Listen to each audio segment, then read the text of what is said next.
Donc, je disais que en Occident, par exemple, vous ne pouvez pas vous permettre, de couper un arbre jusqu'aujourd'hui. Et vous savez pourquoi au Congo, en RDC, il y a beaucoup de choses à faire. Pourquoi aujourd'hui, quand vous regardez dans la commune de Lemba, par exemple, il y a des communes, Lemba, Matete, vous allez voir qu'il n'y a pas d'arbres. Il n'y en a plus. Pourquoi? Parce qu'à un moment donné, on était confronté à une chose.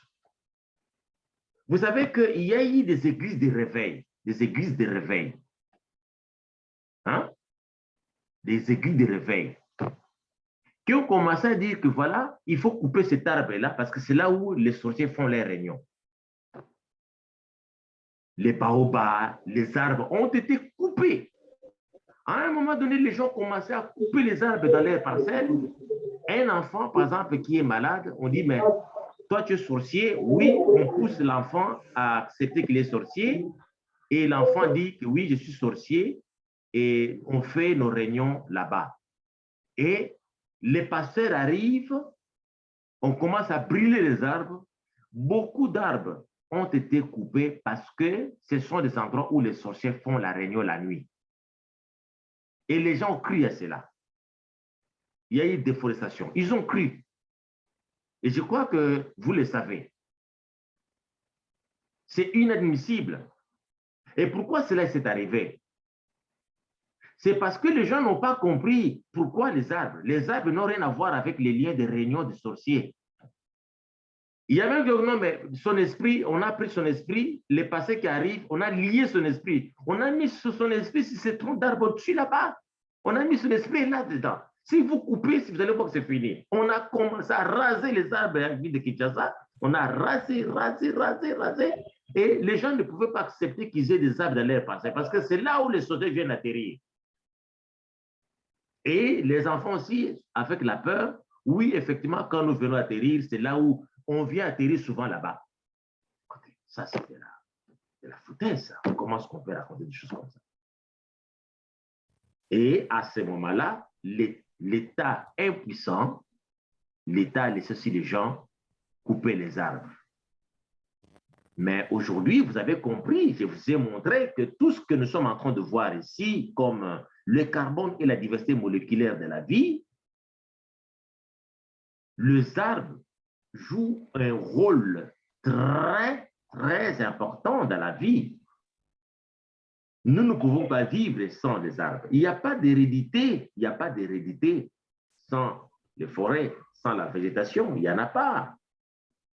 Et comment? Je vous ai démontré que le sucre qu'on trouve dans la molécule de l'ADN, oui, au Bangum, Kaseka, oui.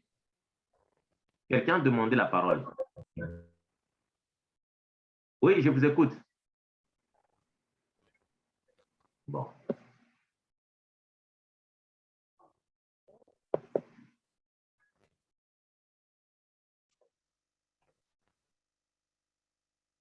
Alors donc, je disais que le sucre que vous avez dans cette molécule d'acide nucléique, désoxyribonucléique ou ribonucléique, provient de la photosynthèse et les éléments qu'on trouve dans ces sucres, les carbone, l'hydrogène, proviennent des cycles biogéochimiques. Alors, qu'est-ce qui détermine les propriétés chimiques d'une molécule? Que ce soit le sucre, que ce soit autre, qu'est-ce qui détermine les propriétés chimiques?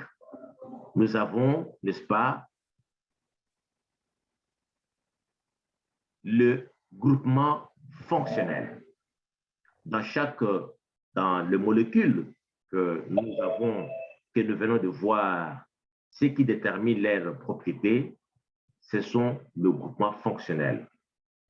Le groupement fonctionnel, vous avez ça en chimie, dans l'alcool, vous avez l'hydroxyle, nous avons le groupement cétone, le groupement carbonyle, nous avons le groupement thiol, le groupement amine. Ce sont ces groupements fonctionnels ici qui déterminent les groupements que vous avez ici. Ce sont ces groupements qui déterminent les propriétés chimiques d'une molécule. Quand vous regardez, par exemple, l'acide aminé, dans l'acide aminé, par exemple, il y a des groupements qui déterminent le groupement amine et le groupement carboxyle. Les groupements, ce sont ces deux groupements fonctionnels dans l'acide aminé qui déterminent ses propriétés. Donc, les propriétés chimiques d'une molécule sont déterminées par les groupements.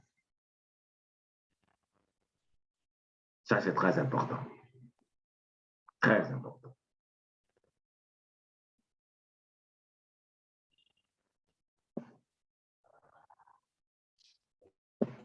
Alors, je vais vous poser une petite question.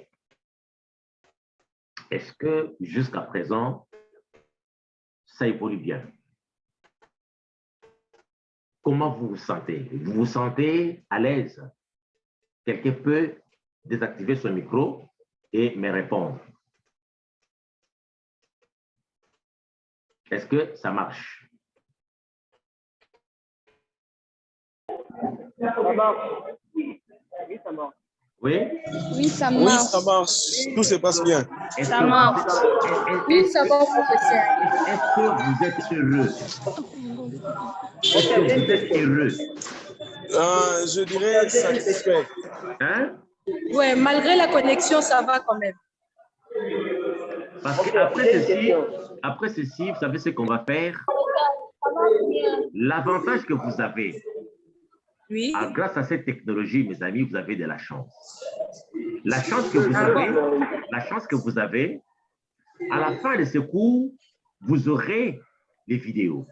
C'est-à-dire, comme je vois les autres dans leur chambre, vous serez là, en train de manger, et vous suivez votre professeur. Voyez l'avantage. Vraiment, merci, professeur. Je peux vous rassurer ceci, mes amis. Ah, voilà, celui-là en train de boire, je le vois dans un bar. Il est là. Non, je ne cite pas son nom, mais je le vois en train de boire. Qui boit dans un bar? Qui est dans les bars? Qui est dans un bar? Qui est dans les bars, sérieusement?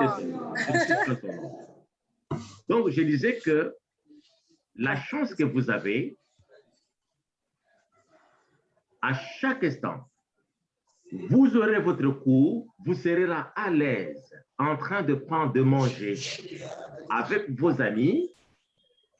Vous prenez votre cours dans votre téléphone, vous regardez votre professeur et vous suivez tout bonnement votre cours, vous revoyez la matière et c'est plus facile. Et je vous promets, ce n'est pas de la prophétie. Vous n'allez jamais oublier ce cours dans votre vie. Les moments que nous sommes en train de passer, c'est un moment agréable que vous allez retenir dans votre vie. Je ne sais pas si les autres, je suppose comme la technologie évolue un peu, peut-être les autres auront cette chance.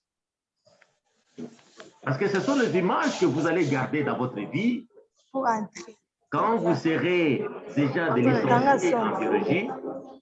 Quand vous serez déjà des licenciés, vous allez voir que chaque fois, vous allez revoir ça. Et ce que je vous donne, la biologie, la génétique que je vous donne, c'est du concret. Je vous donne la génétique que vous devez utiliser dans la vie. Génétique et société, c'est ça que je vous donne. Vous allez voir la génétique mendélienne comme outil que vous allez utiliser pour voir un peu la transmission, comment c'est son a croisé. Mais ça, ce sont des notions élémentaires. Je vous donne à la fois de la génétique moléculaire, génétique de population, génétique mendélienne. Mais ça c'est la génétique adaptée aux écologistes. Vous voyez, après ce cours, vous allez sentir en vous ce sentiment de protéger les arbres. Parce que vous savez que votre vie en dépend. Vous allez comprendre que vous n'allez pas permettre les gens de faire la déforestation. Si aujourd'hui vous êtes au ministère de l'Environnement, vous allez agir autrement. Vous ne serez pas comme n'importe quel ministre. Parce que vous allez, les gens vous disent que mais c'est monsieur, cette dame ou c'est monsieur, mais il est très compliqué, mais on a coupé seulement quelques arbres. Mais vous serez tellement strict parce que vous savez que lorsqu'on détruit la végétation, la forêt, c'est juste, on détruit également la vie ainsi que l'hérédité. Parce que lorsqu'on parle de l'hérédité, on parle de la continuité, de la pérennité d'une espèce, c'est appelé de l'hérédité. C'est l'hérédité qui assure la pérennité de l'espèce. Alors, à ce moment-là, lorsqu'on détruit tout ceci, ça signifie qu'on est en train de mettre fin à la vie sur la Terre.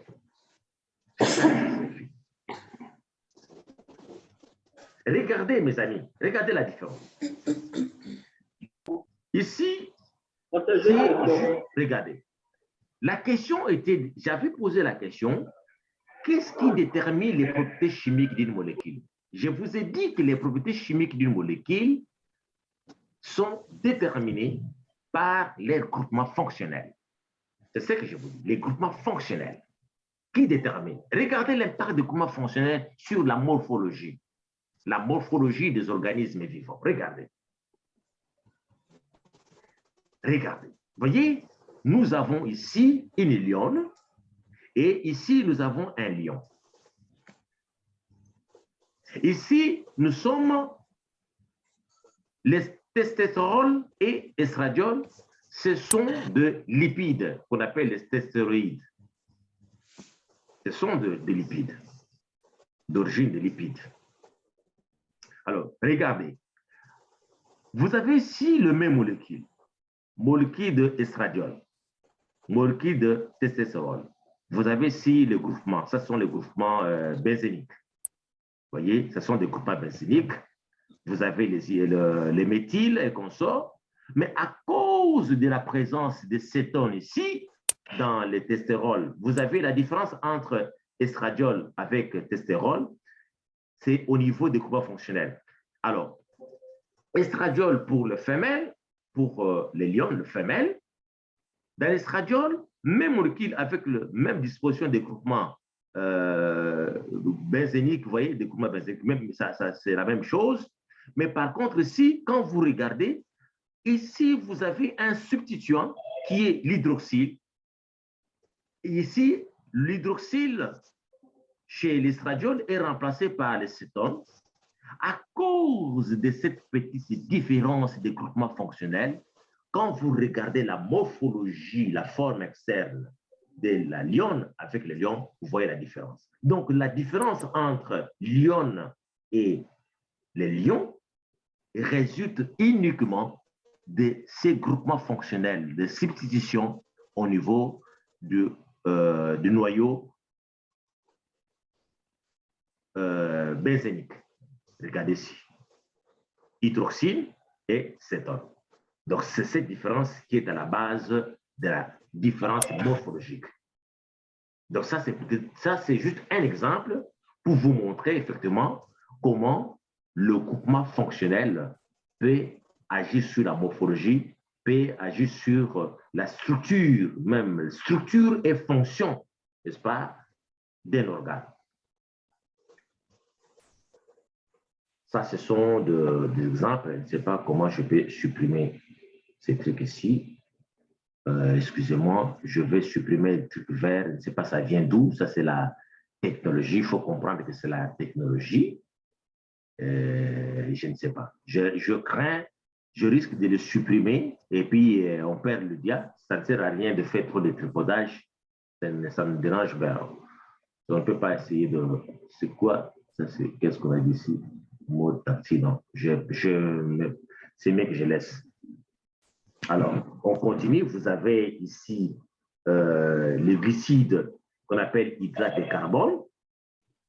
Ça, c'est la formule que vous avez en première gradation, si je ne me trompe pas. En première gradation, vous avez ça, la nomination, que le nombre, n'est-ce pas, lorsque vous avez 3 atomes, N égale 3, si N égale 3, vous avez C3 ici, H6O3. C'est quoi? C'est les trioses, n'est-ce pas? C'est les trioses, ainsi de suite. Donc, la nomination, ça, c'est la formule générale. Donc, ça, ce sont les trucs que vous avez ici, c'est important. Alors, ça aussi, je vous montre seulement en passant que je sais que nous avons les différents types de glucides que nous avons. Nous avons le zose simple et puis nous avons le zoside. Et puis ça, c'est la classification que vous pouvez voir. Et ça, vous avez eu ça en chimie organique. Vous avez eu ça aussi en biologie générale. On ne peut pas rester longtemps dessus. Alors ici, je vous donne par contre l'importance, le danger de l'excès de glucose. Les dangers de l'excès de glucose. Ici, chez les femmes, on peut citer le diabète de grossesse ou gestationnel. Ici, on a vu que 3 à 20% des femmes enceintes ont ces problèmes de diabète de grossesse. Alors, ça consiste à quoi? Ça consiste à l'augmentation de la glycémie, donc le sucre vers la fin du deuxième et troisième trimestre de la grossesse. Alors, à ce moment-là, la mère devient à risque de développer le diabète de type 2 dans les années qui suivent. Vous voyez, ça, pourquoi nous donnons ceci? Ça, c'est un rapport avec le sucre. C'est un rapport avec le sucre. C'est pour dire que on vous donne les outils. On vous donne les outils. Lorsqu'on parle de la génétique, on parle de l'information génétique.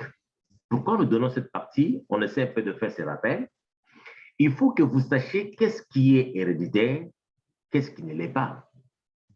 Qu'est-ce qui est temporairement héréditaire et qu'est-ce qui ne l'est pas. Qu'est-ce qui est maladie héréditaire, qu'est-ce qui est maladie liée à la mauvaise, à la malnutrition. Ça, c'est très important. Ce sont des outils qu'on vous donne, ce sont des informations. Pourquoi on vous donne toutes ces informations? On vous donne toutes ces informations pour un objectif. Les informations que je vous donne, on appelle ça savoir-faire, parce que vous êtes des universitaires. Demain, vous serez, quand vous allez finir vos études, vous pouvez voyager, tout comme vous pouvez rester là-bas. Vous pouvez dire que voilà, moi, en tant que biologiste, je vais poursuivre mes spécialisés en biologie, faire ma thèse jusqu'à devenir un grand biologiste comme nous autres, nous sommes de PhD en biologie. Tout comme on peut dire que voilà, moi, je fais la biologie, maintenant je vais faire la médecine, me spécialiser en médecine. Mais lorsque vous connaissez ce qu'on vous donne aujourd'hui, ce sont de prérequis. Le savoir-faire qui, lorsque vous allez le mélanger avec le savoir-être, vous serez capable, parce que lorsque on est en face d'une situation complexe, qu'est-ce qu'on fait? On cherche à mobiliser, on cherche dans son cursus tout ce que vous avez appris, quel savoir qu'il faut prendre pour résoudre telle situation. Alors, ce que je vous donne, du moins, demain, vous êtes médecin, vous êtes une femme qui a un problème de diabète, au lieu de passer directement comme c'est une maladie héréditaire, c'est question de voir que non, mais ça peut être aussi lié, ça peut être un diabète qui est diabète de grossesse ou diabète gestationnel qui peut être passager. Ça, c'est pour ça qu'on vous donne. Donc, ça n'a rien à voir avec l'hérédité, par exemple. Très important. Alors, maintenant, qu'est-ce qui se passe?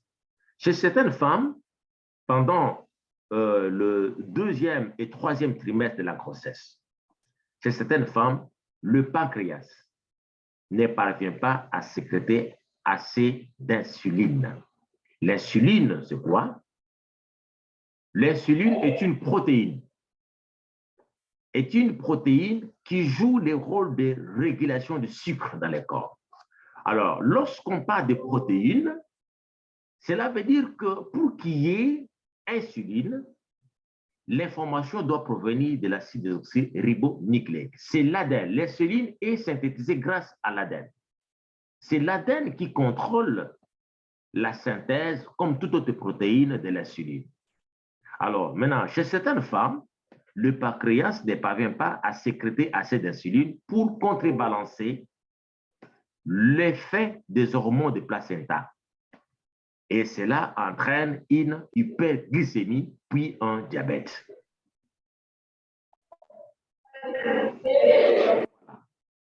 Voilà.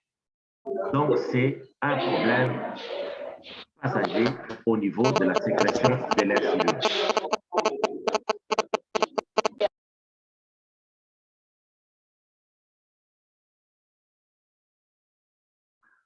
métabolisme des fructose et du galactose. Alors, vous avez le glucose métabolique structurel chez les mammifères.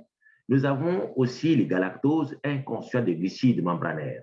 Les glucides arrivent dans les aliments sous forme de polymérisée. Nous avons, par exemple, lorsqu'on mange, vous avez dit que nous ne sommes pas capables, n'est-ce pas, d'utiliser l'énergie solaire, mais ce sont les végétaux qui nous produisent, n'est-ce pas, du sucre. Mais le sucre là que nous consommons, qu'on trouve dans les aliments, ça se présente sous forme de glucides polymérisés, des polymères, comme l'amidon, comme les glucoses. C'est sous cette forme-là que lorsque nous mangeons, c'est sous cette forme-là, le sucre, c'est sous forme de polymères. Des polymères constitués de sous-unités glucidiques, les oses. Alors, nous avons comme polymère l'amidon. L'amidon, c'est la substance de réserve glucidique chez les végétaux. À l'opposé, nous avons glycogène, qui est une substance de réserve glucidique chez les animaux. Glucose, amidon. La différence entre les deux, c'est au niveau des ramifications des unités glucosidiques. Mais vous avez glycogène chez les animaux comme substance de réserve glucidique. Vous avez l'amidon comme substance de réserve glucidique chez les végétaux. Et les tout, ce sont des polymères, des sucres. Lorsqu'on les consomme, ça entre dans notre tube digestif. Nous avons des processus qui font que ça puisse être décomposé jusqu'au niveau des os simples. Ça se décompose jusqu'aux os simples, les sucres simples, parce qu'il faut que ça devienne des sucres simples, que ce soit absorbé au niveau de l'intestin, des microvillosités intestinales. Une fois absorbé, ça entre dans l'organisme et ça se décompose avec le métabolisme des glucoses, avec les différentes étapes que vous avez apprises en premier graduat dans votre cours de biologie, métabolisme des glucides, décarboxylation. Donc, il y a d'abord le sucre qui subit donc la décarboxylation, qui va phosphorylisation et qu'on sort pour produire de l'énergie. Donc, mais tout commence par l'amidon. Alors, regardez, il y a un problème, il peut y avoir un problème génétique parce qu'il y a des enzymes qui interviennent pour la décomposition parce que l'organisme ne peut pas utiliser l'amidon. L'amidon doit être décomposé. L'amidon doit être décomposé pour produire les monomères. Et ce sont ces monomères qui sont absorbés. Mais il peut y arriver qu'il y ait un problème génétique. Un problème génétique qui consiste à produire les enzymes nécessaires pour cette décomposition-là. Ça peut être un problème héréditaire. Et lorsqu'il y a un problème de décomposition de polymères, qui peut être des disaccharides ou diolosides, lorsqu'il y a un problème, à ce moment-là, par exemple, lorsqu'il y a un problème, au lieu que le glucide arrive sous forme de monomères au niveau des intestins, quand le glucide arrive sous forme de polymères, c'est à ce moment-là que, c'est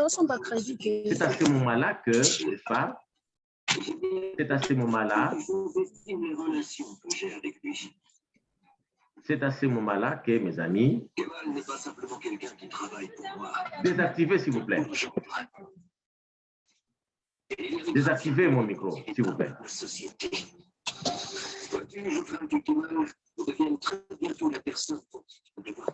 Désactivez les micros. Je ne sais pas qui a activé les micros. Je me moque des supplications. Je ne sais pas rien. Je peux vous donner des conseils.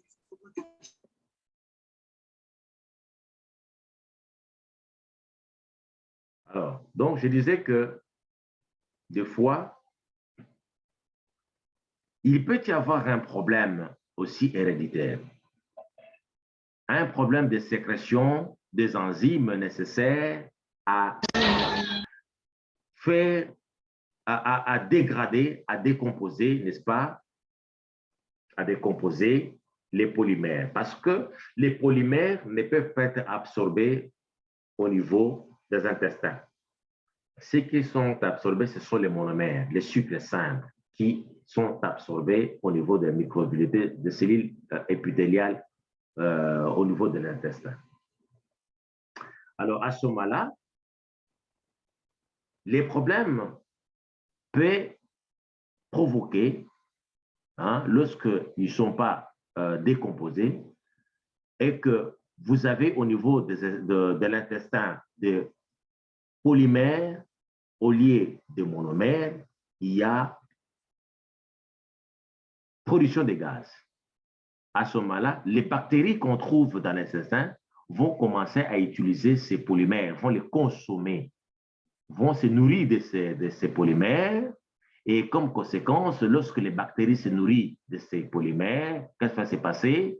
Il y aura production de gaz. En fait, à ce moment-là, c'est exactement une fermentation qui s'est faite au niveau des intestins. Il y a une fermentation.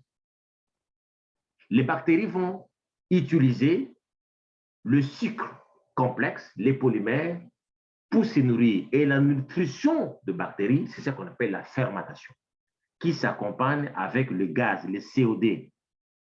Et c'est ces gaz-là qui provoquent de flatulence. De flatulence. Le flatulence qu'on appelle en français le mikinza.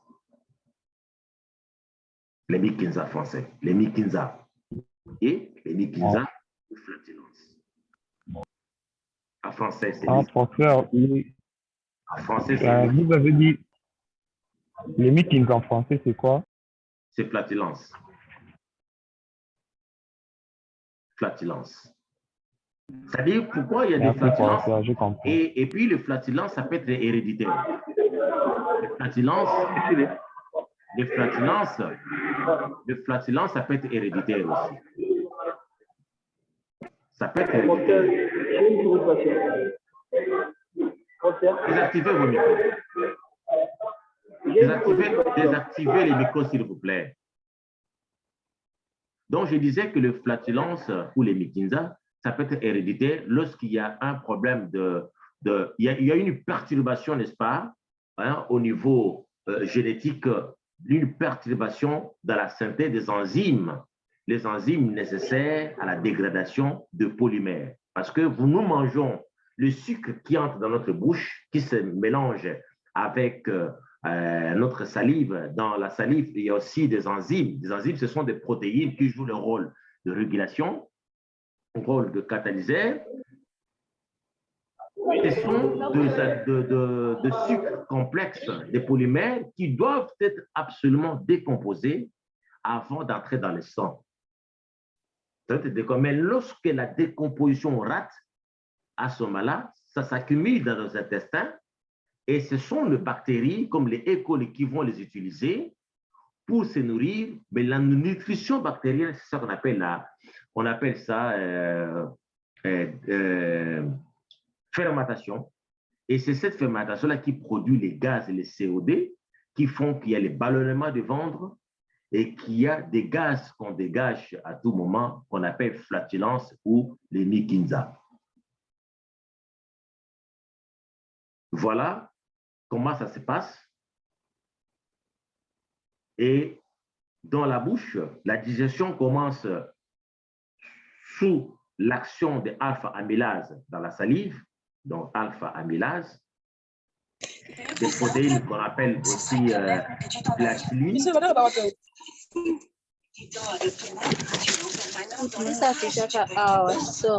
Donc, la nutrition commence ici. La nutrition de l'amidon. La nutrition de l'amidon permet, s'il vous plaît, votre micro, s'il vous plaît. Votre micro, s'il vous plaît. Votre micro,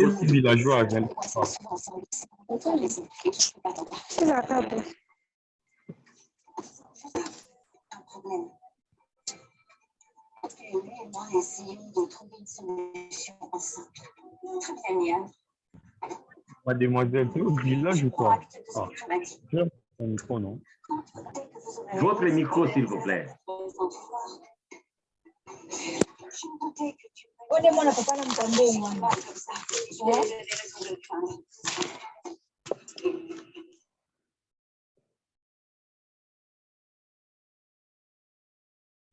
Alors donc, je disais que la digestion commence sous l'action de alpha-amylase. C'est sous l'action de alpha-amylase que la digestion de quoi? De l'amidon, glycogène. Ce sont des polymères qui vont entrer, qui seront décomposés. C'est-à-dire que si c'est aussi un problème, la nutrition, c'est aussi un problème héréditaire. C'est un problème héréditaire parce qu'on peut avoir un problème au niveau de la sécrétion des alpha-amylases qui sont des thialines, de salive, ce sont des protéines qui jouent le rôle catalyseur. Donc, leur sécrétion dépend aussi de l'information génétique. Ça dépend de l'information génétique. Nous n'avons pas la même façon, nous n'avons pas la même concentration, nous n'avons pas la même façon de digérer le polymère dans la bouche. Donc, ça diffère d'un individu à l'autre en fonction de l'information génétique qu'il a héritée de ses parents. Et après cela, nous avons l'action de l'amylase sur l'amidon et les glycogènes contenant des liaisons, voilà, délivrent un mélange d'oligosaccharides ramifiés de maltose et de glucose. C'est l'hydrolyse par cette enzyme se poursuit jusqu'à l'estomac. Donc, cet aspect qui fait qu'on passe de polymère à oligosaccharides, c'est ce qu'on appelle l'hydrolyse. Ça va se poursuivre jusqu'au niveau de l'estomac. Et dans l'estomac, la forte acidité de l'estomac arrête l'action de alpha-amylase salivaire. Ça ne va pas continuer. Ça ne va pas continuer. Nous avons la forte... Vous voyez, dans tous les cas, ce sont les enzymes. Ici, nous avons par exemple comme enzyme l'hypokinase. L'hypokinase qui intervient en dernier lieu ici, l'hypokinase. L'hypokinase, comme je disais, ce sont des enzymes. Toutes les enzymes sont des protéines, mais toutes les protéines ne sont pas des enzymes. Donc, ce sont des enzymes, ce sont des protéines qui sont fabriquées de la même façon et qui sont fabriquées grâce à l'ADN. C'est l'ADN qui donne l'information pour la synthèse des enzymes. C'est l'ADN. C'est l'ADN qui contrôle tout. Les informations pour la synthèse de l'hypokinase, l'information pour la synthèse alpha-amylase, c'est toujours l'ADN. C'est l'hérédité. Tout est héréditaire. C'est l'hérédité, c'est l'ADN qui contrôle, qui détient les informations nécessaires, même pour manger. C'est pour dire que même pour manger, c'est l'ADN. Nous mangeons tous, mais la façon dont la nourriture quitte la bouche pour arriver jusqu'au niveau de l'estomac, entrer dans le sang, diffère d'un individu à l'autre. Et c'est là, c'est ta fonction, donc, c'est ta fonction, je dirais, c'est là, c'est ta fonction de la façon dont on mange.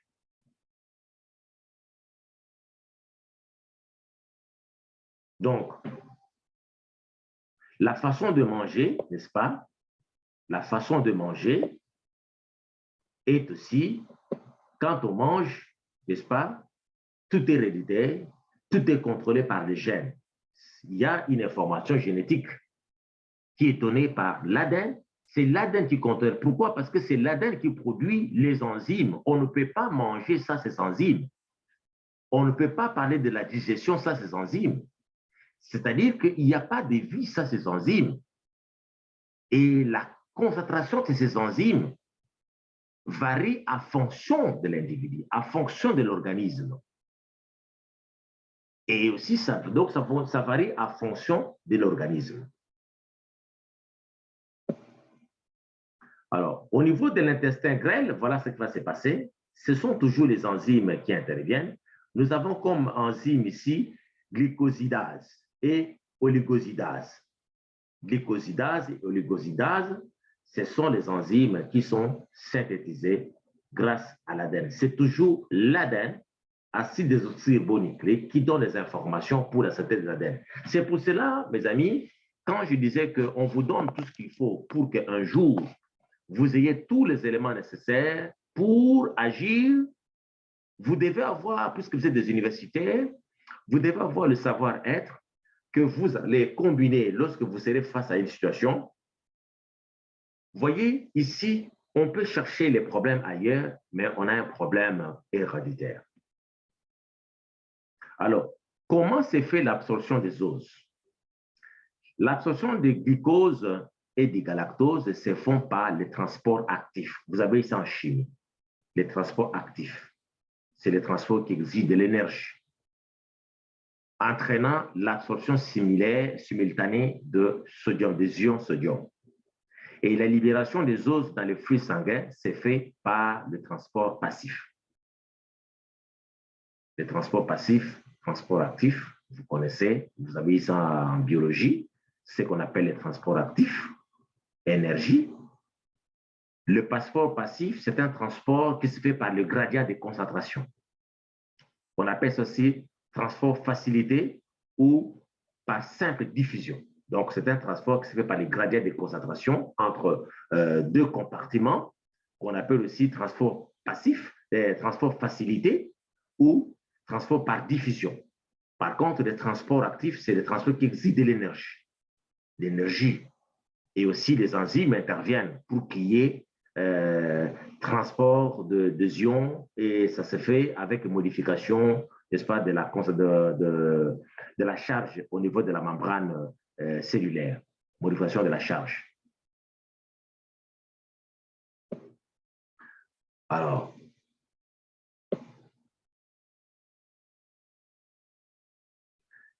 dégradation anormale de disaccharides. On peut avoir maintenant ce que j'ai appelé, je vous ai parlé, n'est-ce pas, d'un problème génétique. Je vous ai dit aussi que le flatulence ou les Mekinza, ça peut également être héréditaire.